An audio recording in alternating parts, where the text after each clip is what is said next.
Hello everyone, we've just gone live. I've lost Roger, so this is it.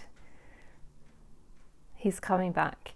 He's just gone to fetch something because he has a slightly sore throat. I've just turned on the live video. It's on live now? It's on live. Your adoring fans await. And say hello. Hello, good evening. No, we're not late. We're not late at all, we're perfectly on time. Right, okay. Nothing's gone wrong yet. Am I officially started? I believe you are. Okay. So, I was saying to Christabel just now that the painting, it seems to be coming together in my mind, but it's been a bit reluctant to come forth, as it were. And I'm concerned about how these two windows are looking too much like eyes. So I've been playing around with ideas for the windows, and I put a piece of tracing paper over the painting and was sketching out different shapes. I'll leave that there.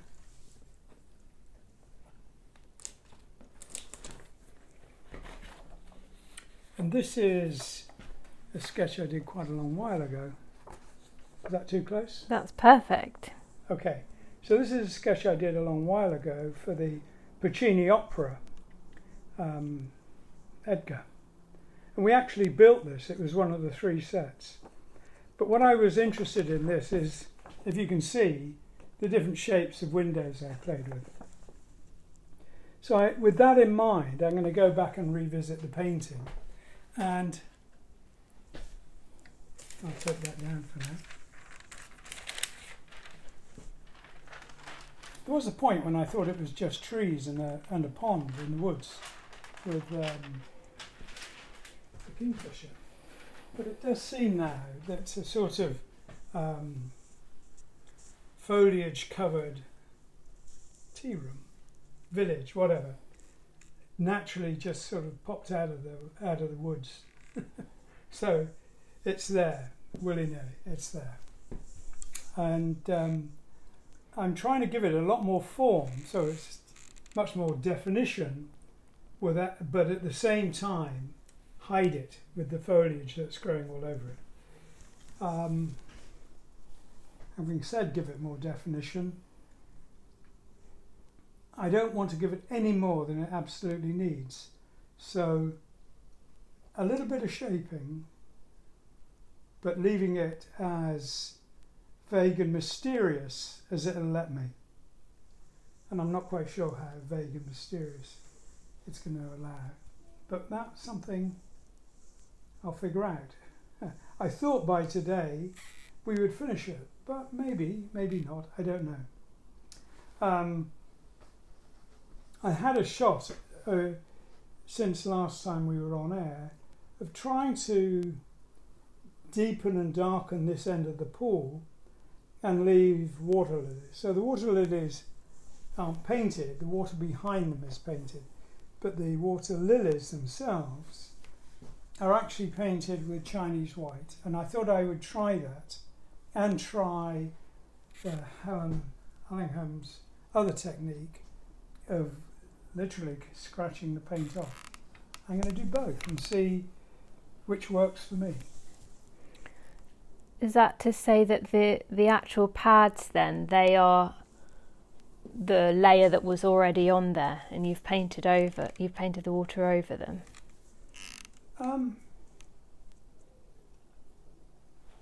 Yes, I think when I started and it was just a couple of different colours of watercolour all over, I put this in because it was in a sketch I did.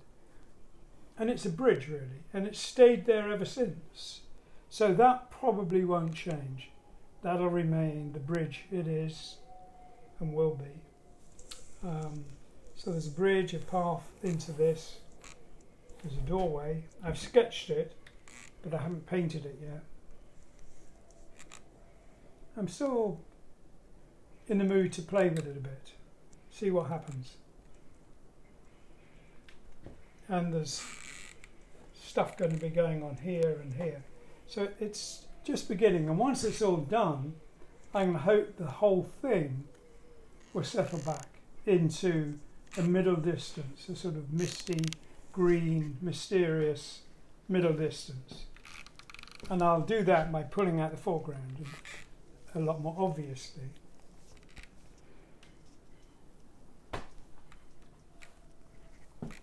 I've done a lot more pondering over this one than usual. I guess it's because it's kind of crept up on me and crept out of the background.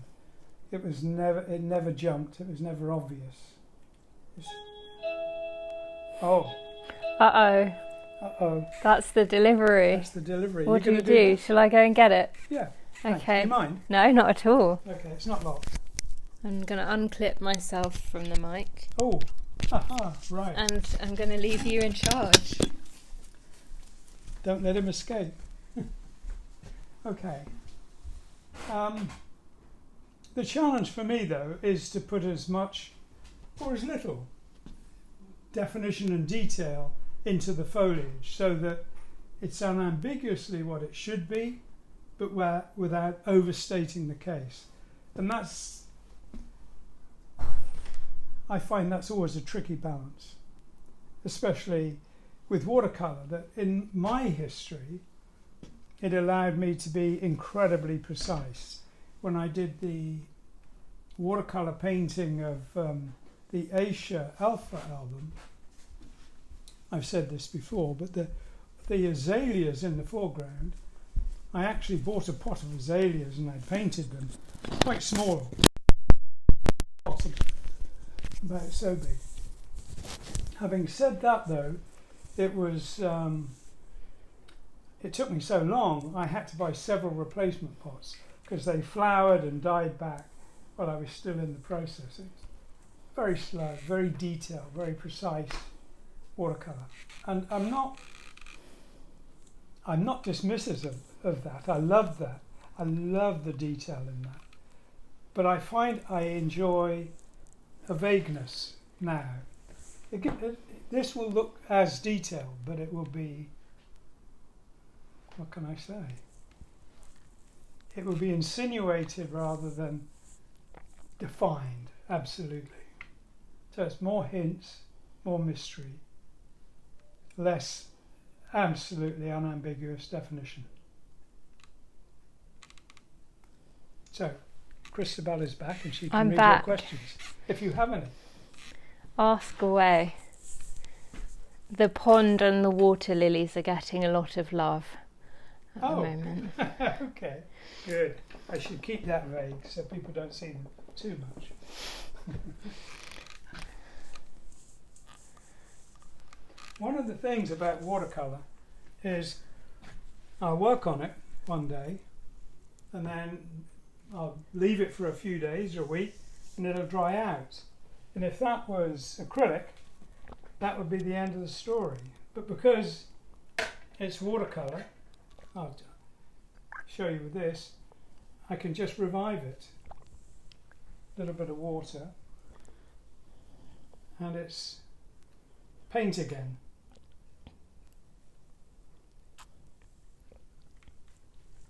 What was the delivery, Roger? Who's asking? That's Mike Flanagan. Oh, okay. What was the delivery? Meaning what date it was supposed to be delivered by? No, I think they just wondered what was delivered just now. Oh. Well, there's two things due. One is a book. It was from Amazon. It looked book-like. It looked book-like, so it's a book. Adrian Grover is asking, will there be a kingfisher in the painting? The kingfisher, which I have shown, is actually part of the logo.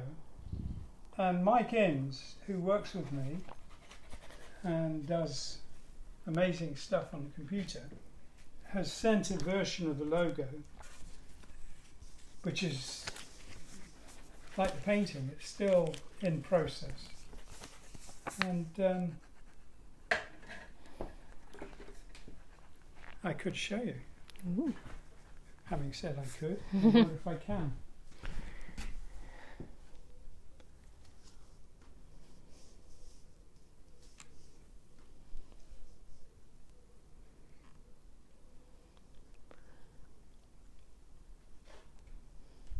While you find that, I can confirm that yes, these easels are small step ladders. All my secrets. All your secrets revealed. Yeah. You can't hide from the camera.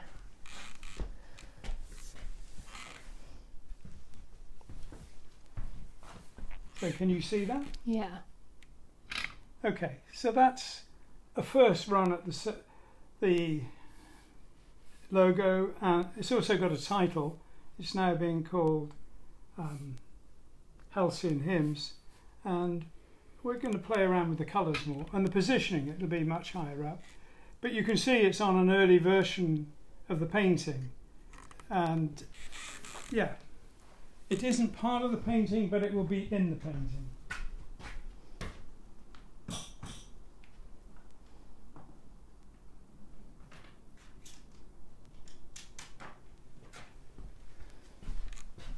Weirdly, when I started out, I often did paintings in different parts when it was very difficult. But now, when it's quite easy with Photoshop and the like, I rarely do it. So the logo is always a different part. But there you go.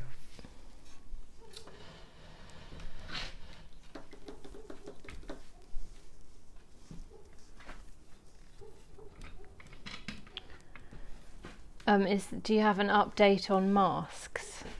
Were you making masks? Wow, that's interesting, because we did have a great many delivered. Well, a few hundred delivered anyway. And they look good. But the company that made them all too small. And they were described as large, but they don't fit anybody. So we're going to have them remake them or order a new lot, because they haven't worked at all. But yeah, we're on it. But yeah, you can see so many jobs going on at once now.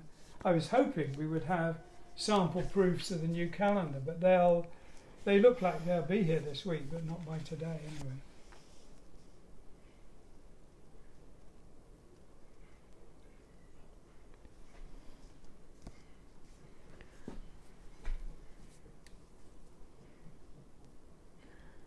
Any update on your fourth art book? Not really, not since last week. But again, that is in hand now. It's been pretty much since lockdown. I thought we would have a lot of time to finish it during lockdown, but we've had a few months really with barely anything happening. But it's underway again. And I'm hoping to have a few page proofs in the next few days. So I know it's a cliche, but watch this space. We're getting there.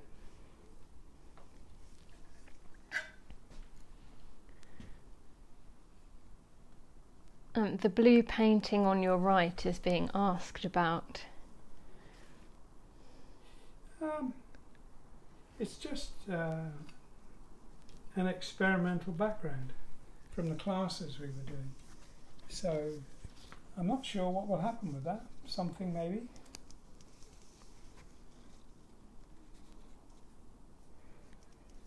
Do you have any new items coming to the store?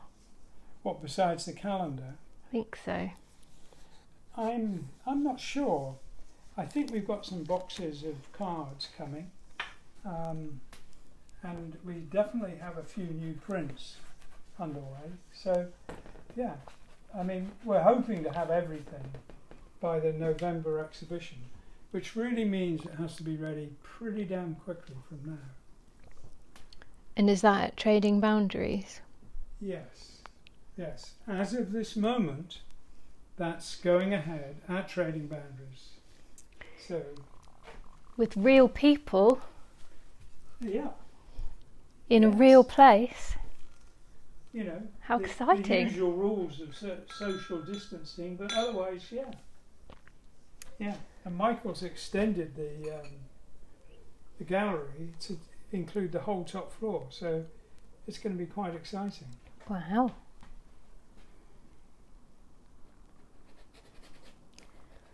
And anybody who goes can see all the exciting developments that Michael's put in place.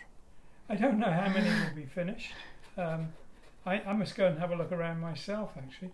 At this moment, Michael is in Poland with Monica, so when he gets back, I'll go over and have a look.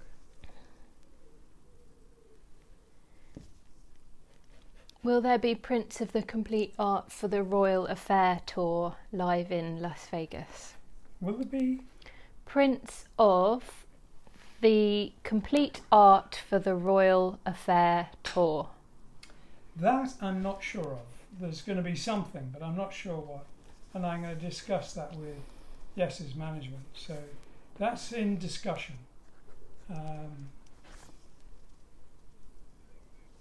We are going to be doing several new Yes projects, including something which I will do live with, or do parts of it live, and that's a much more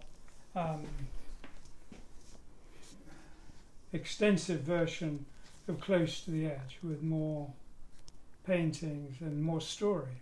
So that's something we should be bringing out for the 50th anniversary of Close to the Edge. So that's a project that has been underway on and off a few years now, and hopefully, that will be ready for that 50th anniversary.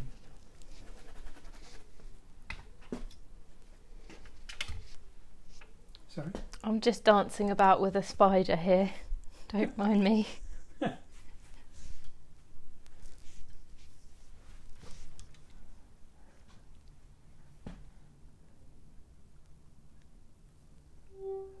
Playing from Roger Dean's MacBook Pro. Oh, Hello. it's always talking to us. We had you know how much I've been really upset about how rubbish BT OpenReach has been about getting us functioning. I had a phone call from BT OpenReach this week, and they were saying, "Am I happy with my service?" And I said, "Not in the least." And they said, "Oh, well, we're very sorry. What's the problem?" And I said, "I barely have any internet online at all." And That's BT OpenReach. They're calling to leave it. sue you for slander. We went through the whole process of doing online speed tests and everything like that. And they said, "Well, this is very bad. You're supposed to be getting a minimum of 15 megabytes upload." And I said, "Yes, I am." Because when we did the speed test, I was getting 0.48 megabytes upload. Anyway, this bloody process went on for a long time, an hour. And then they said, "We think it's your router." And I said, "No, it's because I've got these ancient copper wires." And they said, no, we're pretty sure it's the router. And I said, "No, I think it's fibre. We need fibre and we don't have it." And they said, "We think we can solve the router problem with the latest router and with software." And I'm thinking, nonsense. Anyway, he went on to say I was entitled to compensation, a couple of £100. And I said, "I'm not going to accept an automatic compensation in case that inhibits me going for OpenReach for, basically charging us a lot of money over the years and never delivering what we contracted." And they said, "Oh, this won't affect anything. It's just a gesture of goodwill." Anyway, they went on and on and on about this gesture of goodwill, and they wanted me to fill in a bank draft. So, not a bank draft, a bank instruction, so they could add the money or just subtract it from my monthly bill. And I thought, this is a bloody scam. And I've just spent an hour and a half talking to a bunch of people doing a scam. And I said, okay, let's be very clear about this. I'm not going to talk about my bank, and I'm not going to talk about compensation. All I want to know is, can you get the computer to work? And they got really upset that I wasn't going to talk to them about compensation. They said, okay, well, have a good day, and went.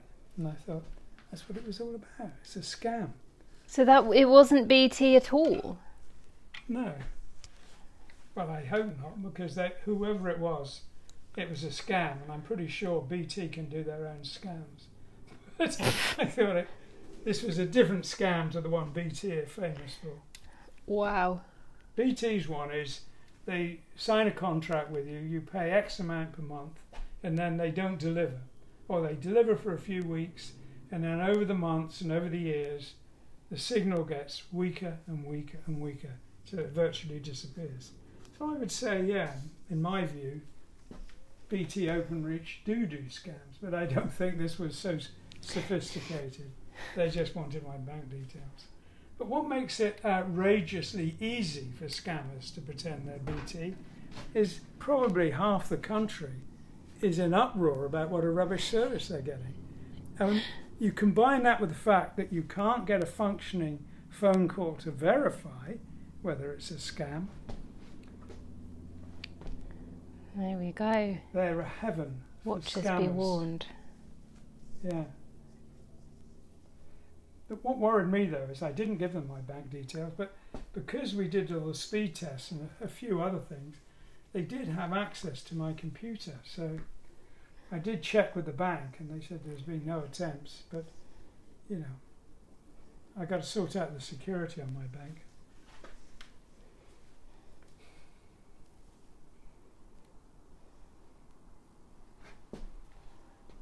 I'm standing here nattering and painting, which basically I've been doing for a few weeks now. But it is kind of quickly gaining substance in my mind, from being vague but lovely wishy-washy to becoming, yes, this is that, and it's coming together. Are you using a spray bottle to get the misty look? No, I use the spray to dampen the paper. It's not paint, it's just water. If I put water on with a brush, there's a hard edge to it. So I have to do it several times and then paint on it, which I do sometimes, but it's much easier to just damp it with a spray. So no, the spray is just a bog standard water spray you can get from any hardware store. Costs £3 or $5. It's not an airbrush, and I'm sure it wouldn't work very well. Actually, maybe it would work as one. I don't know. But I'm just using it for water to damp it down.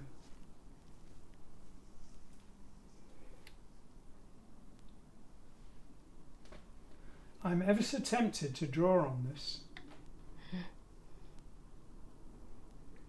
I might. Would you not normally do that? It's what I used to do. Nowadays, I like to work really with paint, exclusively with paint. But I have made a few pencil marks on this, and I'm tempted to do a lot more.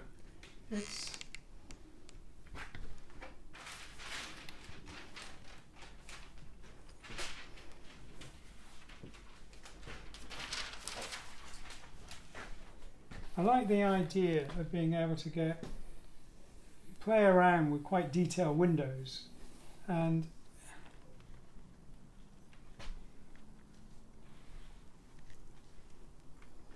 yeah, this is too simple. That's that. It's too simple. I want something more intricate, more interesting.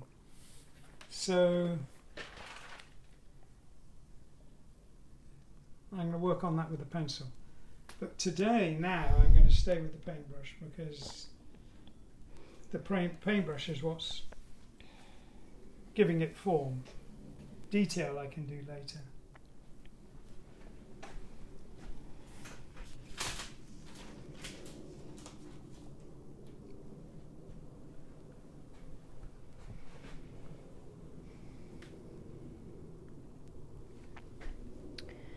Roger, you've been advised by a cybersecurity professional to change your passwords to your internet and banking and social networking. That's probably a very FYI. good idea. That's a good idea. Thank you. I did call the bank immediately, and I said, can I redo all my passwords and banking codes and things? And they said, if you didn't get that information, they won't have it. And there's been no suspicious activity on your bank account. So I said, are you not recommending I change everything? And they said, well, not for now. But I think I will. It makes a lot of sense to do that.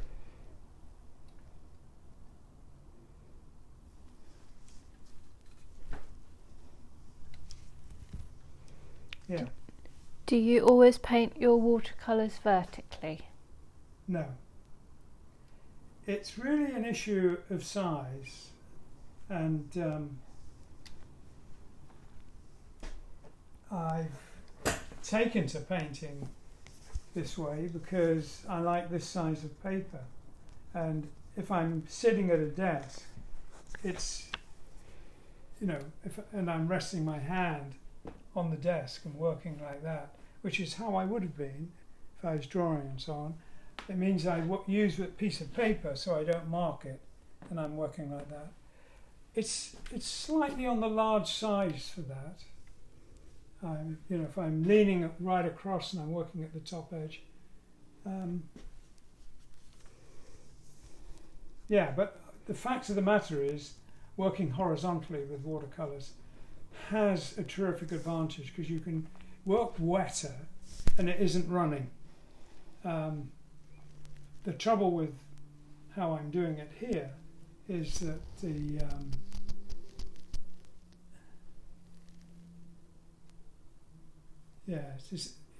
if it was really wet, this is not from the water running. I did that on purpose with a brush. I sort of scrubbed it out, but you would get vertical runs if it got very wet when it's vertical. So you have to hold back, keep it drier than you might otherwise. Why didn't you get involved on the cover for Yes, going for the one? Well, this is a question I get asked a great deal, and I've answered it many, many times. It was, I don't know, a bit of foolishness, because I actually did the painting that was for the print flights before going for the one. And I went out to Montreux to show the band. I had the painting with me. And when I arrived in the studio, John, who obviously wasn't very busy with the recording, was sitting in front of an easel painting. And he said, "Oh, this is what I want for the cover." And I thought, well, John, I guess it's your band, you can do what you like. But I wasn't going to pick up his painting and change it. And so I spent a few days looking around Switzerland and enjoying it. And foolishly, I didn't show the rest of the band. And I found out since that certainly several of the band really, really wanted me to do a cover and got the impression I wasn't interested. So that was my fault. And of course, I also think it was John's fault. It was mostly mine. I have been asked, I was asked quite seriously to do the cover that I originally intended for a re-release a couple of years ago, and it was a very difficult decision because Storm had just died, and although there was a great deal of hostility in the band, to the cover of going for the one. I didn't feel comfortable doing it in the immediate aftermath of storms passing. So maybe sometime in the future we'll have a revisit. Complicated though. Books put new covers on books often, but it's not a good practice in music because people will mistake it for a different album. We'll see. Complicated issue, but it's definitely in discussion from time to time. Not with everybody, but some people.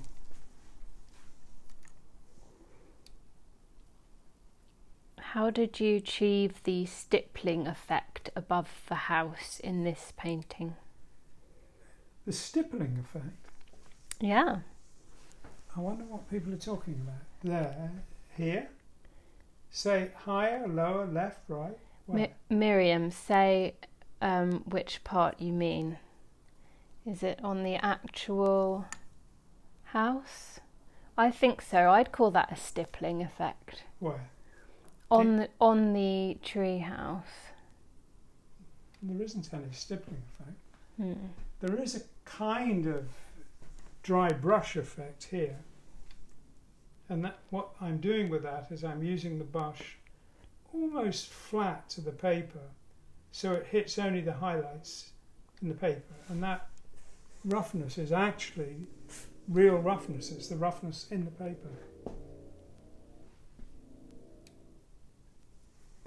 I might do a bit of that because I want to get some dark area behind the...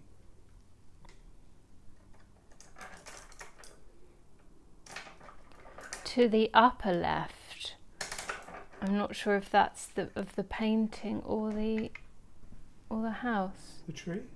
Maybe. Well, there is painting like you've just seen me doing, or, which I haven't done today, there is a kind of very flat painting, which I've done here and here, but it isn't stippling per se. Stippling is, you might do it with a pen, where you do dots with the pen, but there isn't any actual stippling here. The effects of it is, as I say, is the roughness in the paper, and that's handy to have. Did you cut the paper back to create the white lilies? No, that was done as Chinese white, and I'm going to do some cutting back of the paint to do other highlights. So I'm experimenting with various things on this.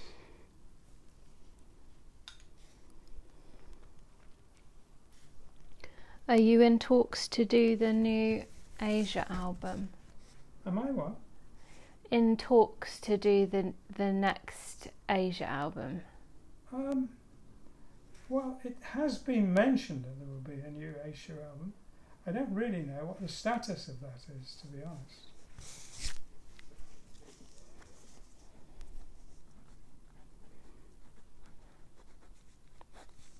I could always ask Martin. I guess I should.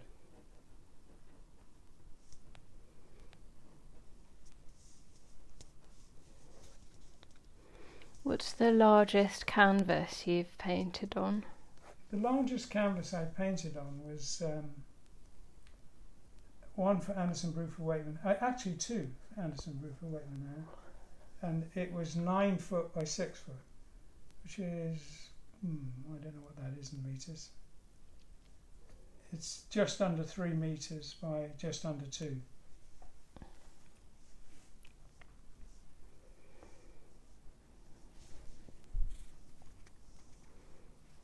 I have repeated this story way too often, but I had a very funny experience with that painting, taking it to New York.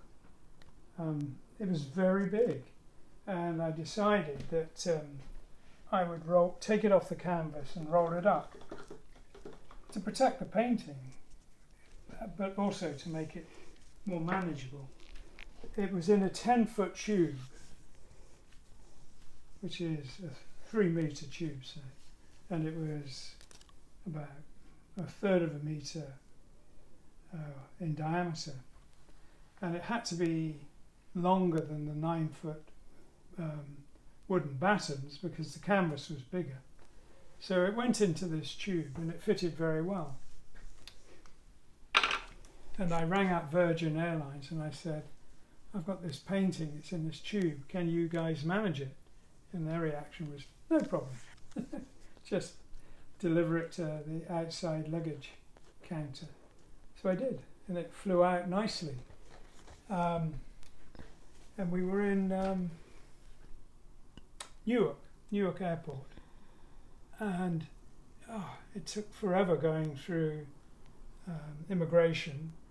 And then when I got through immigration, I then went to pick up my luggage and then this large painting.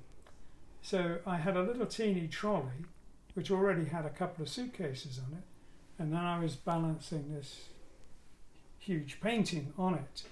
And a customs officer saw me with this and he sort of waved me over like that. So and I headed off for him.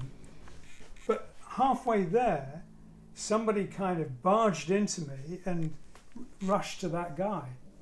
And this thing toppled and I grabbed it. And another customs officer comes running up to me and he's got a gun on his hip and he's got his hand on his gun. And he says, are you trying to kill somebody? And I said, just a minute, I haven't made up my mind yet. Anyway, fortunately, this was before 9/11, and he was really great. He laughed, he took one of my cases off the trolley and guided me through customs, out through the front of the airport to the taxi queue, told the lady who was in charge of allocating taxis to get me a van, and it was all done and I was off. It was really good. Yeah, but it was awkward in the studio, so handling a 9-foot by 6-foot painting, I need a damn good reason to do that again. Well, that's not saying I won't, but as I say, it needs a damn good reason. If you could do a massive Yes gig stadium show, the full Monty, would you? If I could do what? Like a massive Yes gig stadium show, huge set, everything. I'd be very happy to do huge sets. When we did the sets we did for Yes, which was the Tales Tour, drama, Relayer. Martin did a great stage for Relayer. That was terrific fun. Would I do a big painting? It would be easier to do a normal size painting and project it. I might do a big painting for a permanent site, like a mural. But I'm not so excited by the prospect as to seek out that particular gig. If it came along, I'd probably consider it.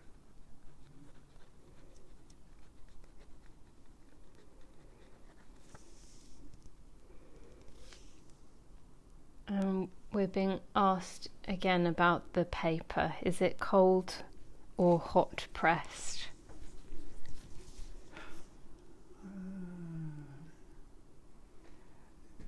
My understanding is that hot press paper is smooth and this is very rough. So I would say it's not hot pressed. It is pretty rough. I don't mind working on smooth paper, but I would work very differently on smooth. If I'm painting, it's good if the paper or the canvas, for that matter, has a tooth. It can get hold and grab the colour. It's why if I'm sketching in crayon, I like working with tracing paper, because that really grabs and sort of tears the colour off the crayon. It works very well. So the paper has to help the process. And the thing that works best on smooth paper, frankly, is pencil. because it glides and travels easily. And it's sort of, if the paper has too much tooth, it grabs the pencil and slows it down. I don't know if any of that makes any sense. It works for me though. How did you do the light plants in the 1970s Yes shows? The light? The light plants. Do they mean the big, like moving things of set that you Yeah, had? that would have been either the Tails show, most likely Tails, but possibly the Relay. Yeah, they were all fiberglass shapes that were both illuminated from the inside and had lights projected on them at different times, so they could have a coloured glow at 1 minute and then they'd have hard lights bouncing off them another. But it was all done with lights and transparent fiberglass. And moving bits. I think one of the things that was fun about both those stages is there was a lot of moving parts. A sort of bioluminescent landscape is how we described it back then.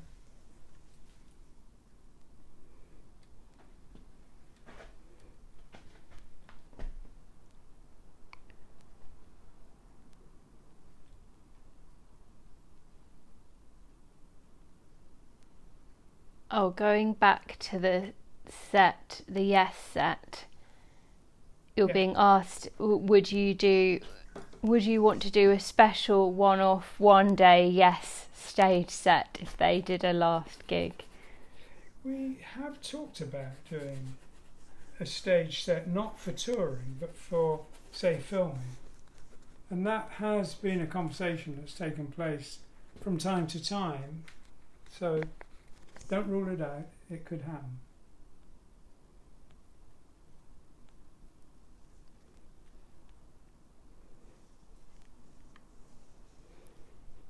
Have you ever met Roger Dean, the sculptor? No, I didn't even know there was one. Your doppelganger in the sculpting world. No. There was a Roger Dean guitarist who played with a blues band, John Mayall. Yeah, I was going to ask you about that. I saw that in a TV show about music in the 70s, and my mum wondered if that was you and you had a music career first. No, I never met him, sadly. I do remember though that I was interviewed for Melody Maker, and the guy came round, he was talking about the paintings. I just had an exhibition opening, and he said, so where's the guitars? And I said, what guitars? He said, oh well, it doesn't matter. But I said, no, what guitars? He said, well, you're not playing guitar now. I said, no, I never play guitar. Okay, I won't talk about guitars. And I said, well, you're making it like a big mystery. I never play guitars. All right. And there was no getting around it. He was convinced I had some evil secret about why I wasn't talking about guitars. You'd left them completely and gone into the art world. Yeah. There was Virgin Records, usually not Virgin Records, Virgin Publishing. They had a guy in charge of it called Maxim, and he was usually quite diligent about getting his facts right, but they published an encyclopedia of rock and roll. And under my name, they talked about the album covers I did, and did say I had a previous career playing with John Mayall. What can I say? Just take the credit, it's fine. Well, yeah, there you go.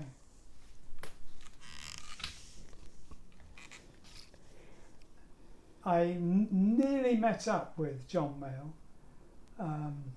We did a blues festival. I've often been to prog festivals and prog cruises, but because I did a number of blues album covers, I was invited to the Kitchener Blues Festival in Canada, and I met up with, well, very briefly, Johnny Winter and Edgar Winter, but I had a chat with Greg Ullman, which was very nice.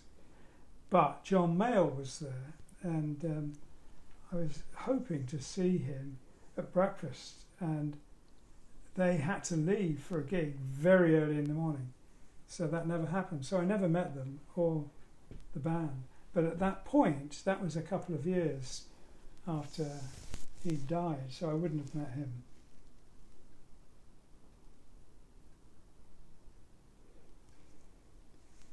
Are you interested in doing any animated movies? Yeah. I keep stepping back onto the tripod. I've gone at a strange angle because otherwise the light was glaring. Yeah. Well, I would, yeah. If, we've been playing with our own ideas for a very long time. And at the moment, Alistair Audsley has been working on the story more than a script. But hopefully it will go from finishing off the story to being the beginning of a script. And yeah, it's interesting. We had a story called Floating Islands, which this is based on, so I'd like to do that. Yeah.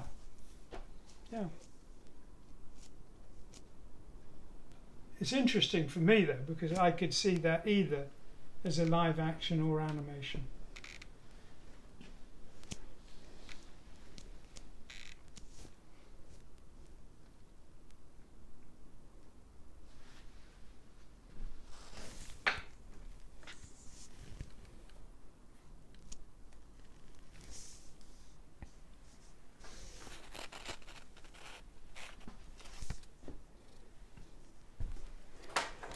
Are you going to add any hiding animals anywhere?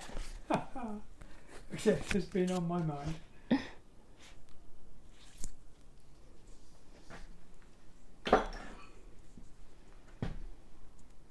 Can you tell from where you are how we're doing on battery life?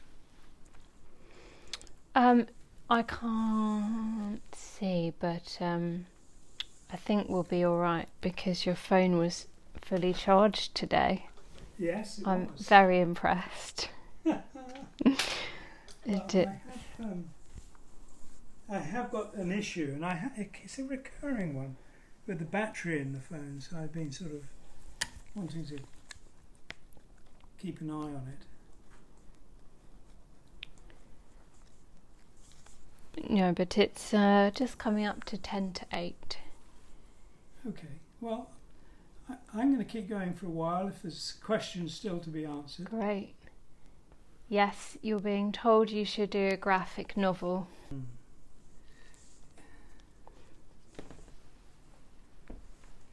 I've had some very impressive authors I'd love to work with, ask me if I would illustrate a book. And I had to say, you cannot believe how I'd love to do that, but it would be impossible. Because it would take me, well, I do 3 or 4 paintings a year. And if you needed to have, say, 48 illustrations, well, that could take me, you figure it out, 16 years. And I'd have to do other things as well. So it never seemed a viable thing for me.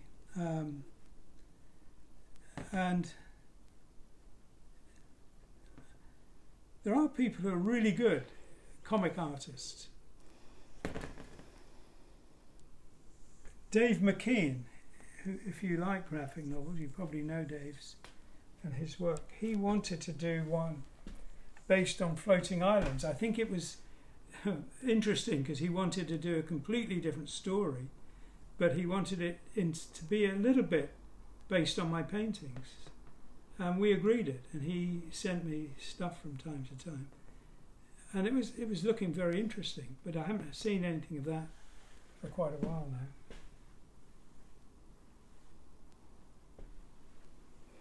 What do you think of CGI in movies? Well, it's getting better and better and better. There'll come a point when you just can't tell the difference, I should think. That's when they'll stop needing actors. Sorry? That's when they'll stop needing actors. I wouldn't worry about that.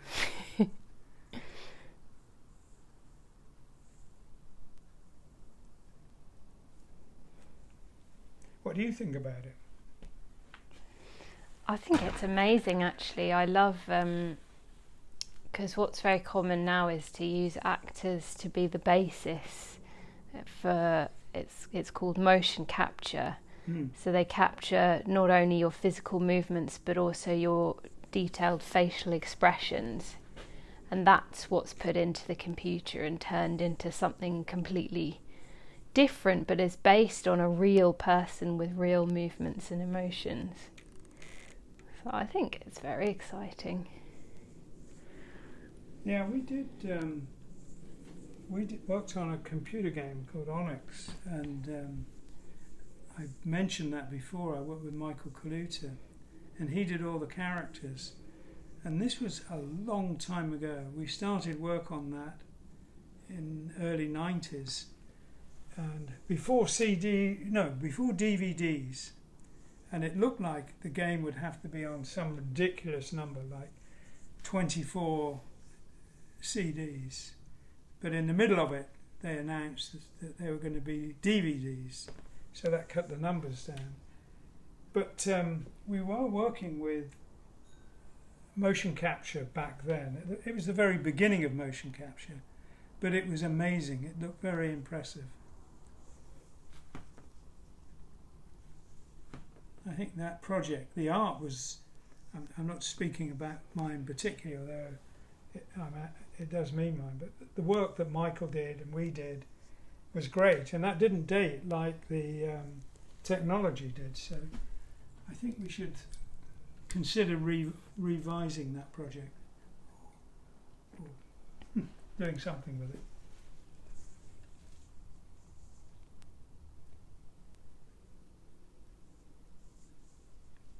Do you like the moody blues? It's very interesting because of the many fantastic bands. There are lots of bands I really haven't heard much of, and because I've worked with John Lodge a few times, and they went on tour with Yes, John and his band was on tour with Yes all last summer, and they did a number of songs I really thought were incredibly good. So Simple Answer, Yes. Arthur Brown was on the tour, and I thought he was amazing. He was just fantastic. The most amazing theatrical guy, and his songs were incredible. He really should have been. He kind of invented theatre on the stage before David Bowie, before Genesis were doing it with Peter Gabriel. There was Arthur Brown, and he was known, of course, for his early hit of Fire, and he played with Carl Palmer. Carl Palmer, when he was in his teens, played with Arthur Brown, and Arthur Brown used to live in Lewis. I did not know that. He was very good, and they had John Lodge from doing Moody Blues stuff, and they had Arthur Brown, they had Carl Palmer doing all kinds of different things. They had Aisha, and they had Yes. So it was a good fun tour to be part of, and we did an exhibition at every gig, so that was fun too. A busy spring and summer.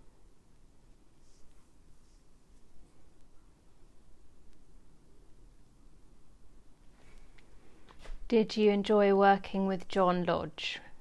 Yeah, I did.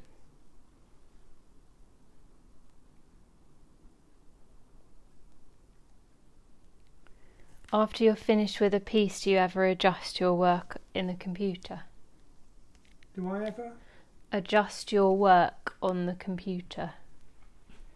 Yes, all kinds of different reasons for doing that. One is when you get the scans, the colours tend to be really fantastic, but they are in RGB and the printer's going to be done in CMYK. So I like to see what it's going to look like in CMYK, often adjusting the colours slightly, more an attempt to get it to have the colour range and vividness of the original rather than to change it into something else. But on a couple of occasions we've actually changed it completely, and that was quite fun doing that. So there was the original, and on some cases there's been a Photoshop variant on the original. What about art directing another artist for a collaboration on a graphic novel? We kind of did that with the War of the Worlds project. I sketched out the drawings and worked with a couple of other artists who did the paintings, including Tim White, and he did some amazing paintings. So yeah, so I have worked that way.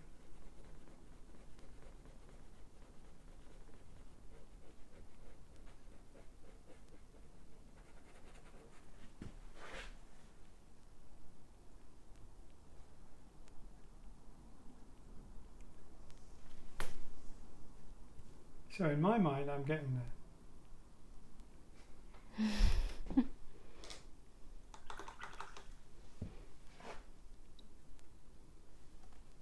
So to me this is the doorway, a path leading off the main path, and there will be an entrance in here, and there will be more windows, and it may be the last time I show this as a work in progress. I've said that before. I think I probably said it every week from the get-go. But it is, I think the first 10% of a painting can take 80% of the time, and it sort of speeds up at the end. And if I'm halfway through the painting, I'm probably 90% through the time.